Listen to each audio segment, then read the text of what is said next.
We're back in the middle of Super Bowl buzz, and if you're a 49ers fan, this is one of those moments where you stop scrolling, turn the volume up, and lock in, because real news is coming out and it actually matters for the future of this team. There is always noise during Super Bowl week, but every now and then something slips through that makes you go, wait a second, this is bigger than just talk. That's exactly where we're at right now. The 49ers are hosting, the league's attention is fully on San Francisco, and behind the scenes, key decision makers are letting some major information fly that directly impacts the faithful. Before we even get into the biggest headline, take a second and think about how wild this moment is for the franchise. Super Bowl week in San Francisco, the 49ers front and center, ownership doing media rounds, former players everywhere, and conversations happening that don't usually happen out in the open. That's when you tend to get the most honest answers. That's when long-term plans start to surface. And that's exactly what's happening right now with the 49ers. You're going to want to stay all the way through this because this isn't just about one soundbite or one interview. This is about what the 49ers are positioning themselves to do on a global level, how the league views this franchise, and why this team continues to be treated differently than almost anyone else in the NFL. And yes, we're also going to get into a legendary former 49er weighing in on Kyle Shanahan, the roster, and one current star who continues to get respect from the best to ever do it. Now, real quick, if you're locked in for real 49ers news like this and you want it straight without fluff, make sure you like the video. It helps the channel a ton and tells YouTube that Niners fans actually care about what's going on right now. And if you haven't subscribed yet, this is the perfect time. We're pushing toward 1,000 subscribers, and every single one counts. If you want daily coverage of what the 49ers are doing and where this team is headed. There's also an interesting vibe around the city right now. Rival fans are loud, they're showing up, and they're trying to make their presence felt. You already know how that goes. So let me ask you this right now. Simple, yes or no, in the comments. Do you still hate the Seahawks as much as ever? I'm curious where you're at with that rivalry at this point, because as much noise as there is around the Super Bowl itself, the most important thing for us is what's coming next for the 49ers. And when the owner of the team starts openly talking about future plans, especially plans that involve taking this franchise outside the country, that's when you know something big is brewing. What was revealed next caught a lot of people off guard, and it changes the way we look at the 49ers' future in a major way. Let's get into that. Now, this is where things take a sharp turn, because when you hear international games, most fans immediately think Mexico, maybe London, maybe Germany. That's been the usual conversation. And yes, Mexico is still very much in play for the 49ers down the line, especially with how strong the fan base is there. But what came out next was not something most people had on their radar at all, and it instantly changed the scope of the conversation. The 49ers are heading to Australia. Let that sink in for a second. This isn't speculation. This isn't a fan mock-up. This is real. Momentum coming directly from the top. In the 2026 season, the 49ers are set to play the Rams in Australia, with Los Angeles designated as the home team. That means no Levi Stadium South, no Sophie takeover in the usual way. Instead, this rivalry is going global, and it's happening in one of the most iconic venues on the planet. The game is expected to be played at the Melbourne Cricket Ground, a stadium that can hold up to 100,000 fans. That's not a typo. 100,000. This is a massive stage, and it's the kind of environment that screams big brand franchises only. The NFL doesn't send just anyone to do something like this. They send teams that travel well, teams with international pull, teams they trust to show up and put on a show. The 49ers check every single one of those boxers. What makes this even more interesting is that while the Rams technically lose a home game in Los Angeles, the atmosphere in Australia is very likely going to feel a lot more red and gold than blue and yellow. There are already tons of 49ers fans living in Australia. And on top of that, fans from the Bay Area are going to make the trip. This isn't just another international game. This has the potential to feel like a full-on 49ers showcase on the other side of the world. Think about how wild that is for a second. A division rivalry being played in front of a stadium packed with international fans who grew up watching the 49ers dominate on highlight reels, Super Bowl runs, and NFL films. This is exactly the kind of moment that reinforces how big this franchise really is. So let me ask you this, and I want a real answer in the comment. If you had the opportunity, would you travel to Australia to watch the 49ers play the Rams? Just a simple yes or no. And if you're watching this from Australia right now, make sure you say what city you're repping, because this game is about to put you on the map in a big way. And don't forget, if you're enjoying this breakdown and you want to stay ahead of every major move the 49ers make, hit that subscribe button. We're building this channel with real fans who want real insight, and every new subscriber helps push us closer to that 1,000 mark. Because once you understand where this game is happening and why it matters, the next question becomes even bigger. Why does the NFL trust the 49ers to do something like this in the first place? The answer goes way deeper than just one season, and it all comes back to the legacy of this franchise. Let's talk about that next. To really understand why the 49ers are being put in this position, you have to zoom out and look at the bigger picture. This isn't just about logistics or scheduling.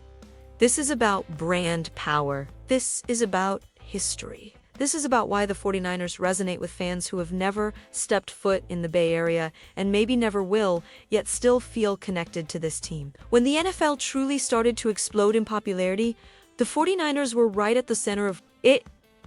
The 1980s weren't just a good decade for San Francisco, they were transformational. Joe Montana, Jerry Rice, Ronnie Lott, Roger Craig, those names didn't just dominate Sundays, they defined what winning football looked like for an entire generation. And during that time, the league didn't have the global footprint it has now, so fans outside the United States gravitated toward teams they saw winning, teams they saw on television, teams that felt iconic.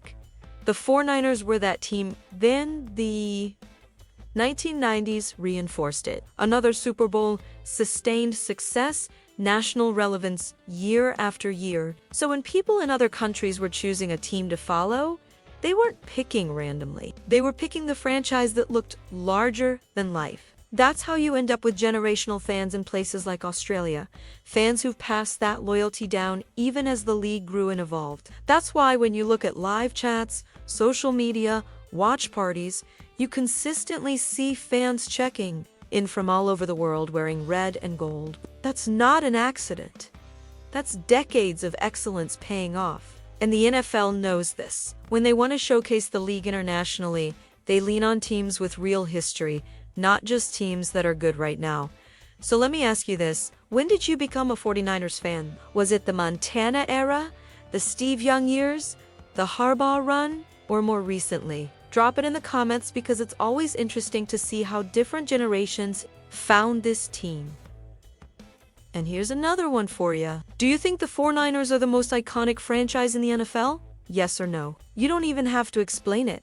Just vote. If you're enjoying this kind of deeper context and you like understanding the why behind the headlines, make sure you like the video and subscribe. We're closing in on 1,000 subscribers, and the goal is to build a place where real 49ers fans can actually talk football without all the noise. Because now that we know why the 49ers were chosen, the next thing everyone wants to know is when this game is actually going to happen and how the NFL is going to make it work. The travel, the scheduling, the rest, all of that matters more than people realize, and it's going to shape how this matchup looks when it finally happens. Let's break that down next. This is where the conversation gets really interesting, because once you hear Australia, the very next thought is timing. When does this actually happen, and how does the NFL pull something like this off without putting both teams at a massive disadvantage? A flight from the Bay Area to Melbourne is around 16 hours.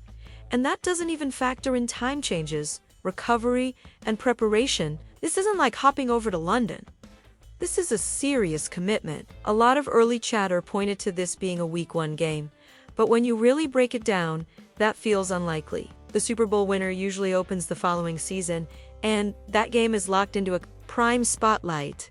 It's hard to imagine the league turning around and sending another marquee matchup halfway across the world immediately after that. That's why the idea of this game being pushed a little deeper into the season makes more sense. Some people have floated the idea of a Friday game, which on paper actually works pretty well. It gives teams a little extra breathing room, it creates a standalone spotlight, and it fits the international audience. The problem is that NFL rules and broadcasting restrictions make Friday games extremely difficult during the regular season, especially early on. That alone could take that option completely off the table. Then, there's the bye week factor. Realistically, if the NFL wants this game to be played at the highest level, both the 49ers and the Rams would either need to be coming off a bye or have one immediately afterward. Anything else creates a rest and recovery disadvantage that's almost impossible to overcome. That's something the league is going to have to account for, especially with two teams that expect to be competitive. So here's the question I want you thinking about. Would you rather see this game played earlier in the season when teams are fresher, or later when the stakes might be higher? Drop your answer in the comments and tell me which one you prefer. And if you appreciate this kind of breakdown that goes beyond just headlines, hit that like button. It really helps get this video in front of more 49ers fans. And if you haven't subscribed yet, now's the time. We're still pushing toward that 1,000 subscriber goal, and every new sub matters more than you probably realized, because once the logistics are figured out, the conversation shifts again. This isn't just about where and when the 49ers play. It's about what this team needs to do next to close the gap in the division. And that's where a legendary former 4-9 steps in with some brutally honest insight. Let's get into that. Now we get to one of the best parts of this whole stretch.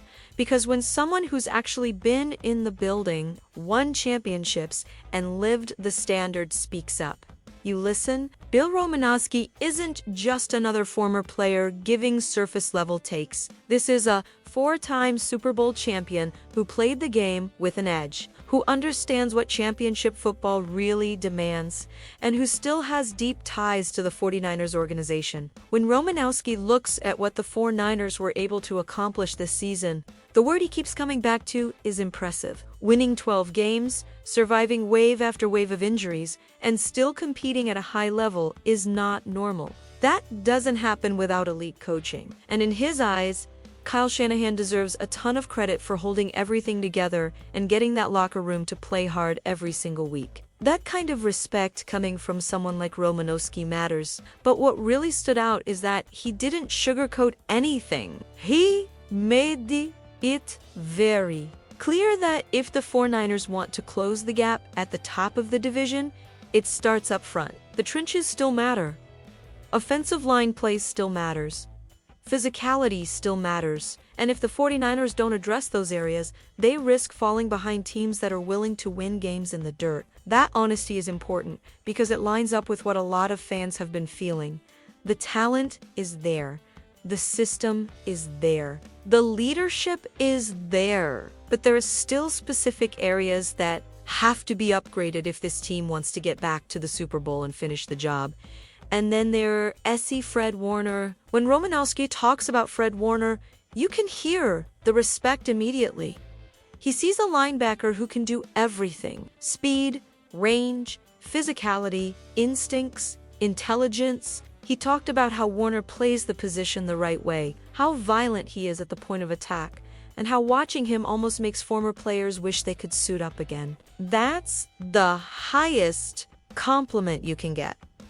So let me ask you this. Do you think Fred Warner is the best linebacker in the NFL right now? Yes or no? And while you're at it, do you agree that the offensive line has to be the top priority this offseason? Drop both answers in the comments. I read them, and I want to know where you stand. If you've made it this far, make sure you like the video and subscribe to the channel. We're building this thing the right way, and hitting that 1,000 subscriber mark is the next big milestone.